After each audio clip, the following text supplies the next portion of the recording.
ഊക്കലും ഉപദേശവും കേട്ടിട്ടുണ്ടെങ്കിൽ എന്നാൽ കണ്ടോളിട്ടോ.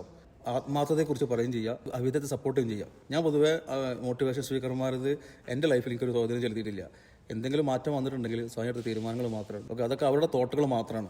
എന്തായാലും ഇത് ഭയങ്കര കോമഡി ആയിട്ട് എനിക്ക് തോന്നിയിട്ടില്ല കേട്ടോ. എന്തോ ടീച്ചറിന് വിളിയുണ്ട്, ഒന്നെങ്കിൽ മോട്ടിവേഷൻ സ്പീക്കർ ആയിരിക്കാം, അതല്ലെങ്കിൽ ഏത് സ്കൂളിലെ ടീച്ചറാണോ ഇൻഫ്ലുവൻസറാണോ അറിയില്ല. കഴിഞ്ഞ ദിവസം എന്നെ ഒരു പയ്യൻ വിളിച്ചിട്ട് പറയായിരുന്നു, ടീച്ചറെ ഒരു 5-6 കൊല്ലമായിട്ട് ഞാൻ അവളായിട്ട് ഒരു ബന്ധത്തിലുണ്ടായിരുന്നതാ. ഞാനിപ്പോൾ അവളായിട്ട് ബ്രേക്കപ്പ് ആണ്.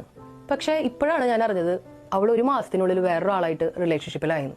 എങ്ങനെ ടീച്ചർ അവൾക്ക് ഇതൊക്കെ പറ്റണേ? ഞാൻ എങ്ങനെ അവളെ സ്നേഹിച്ച് നടന്നിരുന്നതാണ് ഞാൻ ആലോചിക്കായിരുന്നു. പെട്ടെന്ന് ഒരു സുപ്രഭാതത്തിലൊന്നും ഒരാളായിട്ട് റിലേഷൻഷിപ്പ് സെറ്റാക്കാനൊന്നും പറ്റില്ല. അതിന്റെ അർത്ഥം എന്താണെന്നറിയോ? അവൾക്ക് പണ്ട് മുതലേ ഇവന്റെ ഒപ്പം ഉണ്ടായിരുന്ന സമയത്ത് തന്നെ ഒരു ബാക്കപ്പ് ഉണ്ടായിരുന്നു. അതായത് പാരലായിട്ട് വേറൊരാളും കൂടി ഇങ്ങനെ കൊണ്ടുപോകുന്നുണ്ടായിരുന്നു എന്നർത്ഥം. നമ്മൾ എങ്ങനെയാണ് ഒരാളെ ആത്മാർത്ഥമായിട്ട് സ്നേഹിക്കുക? ഒരാൾ നമ്മൾ ചതിക്കുന്നുണ്ട് നമ്മൾ എങ്ങനെ അറിയാം? കാരണം എന്താണ്? ടീച്ചർ പറഞ്ഞിട്ടുണ്ട് എന്തെന്ന്, അവിഹിതം നല്ലതാന്നുള്ളത്. നിങ്ങൾ ഇതിനെ സപ്പോർട്ട് ചെയ്യുമ്പോൾ മറ്റൊരുത്തിന്റെ ഭാര്യയോ മറ്റൊരു ഭർത്താവിനെയോ ആണ് നിങ്ങൾ ഒളിഞ്ഞു മാറിയിട്ടും സ്നേഹിക്കണത് അല്ലേ? ഡിവോഴ്സ് ചെയ്തിട്ട് നിങ്ങൾ കൊണ്ടുനടന്നോളി. അവിഹിതം ഈസ് ഫൈൻ.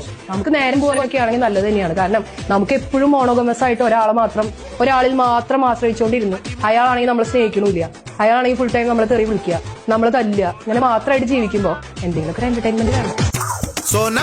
ശരി, അസ്സലാമു അലൈക്കും.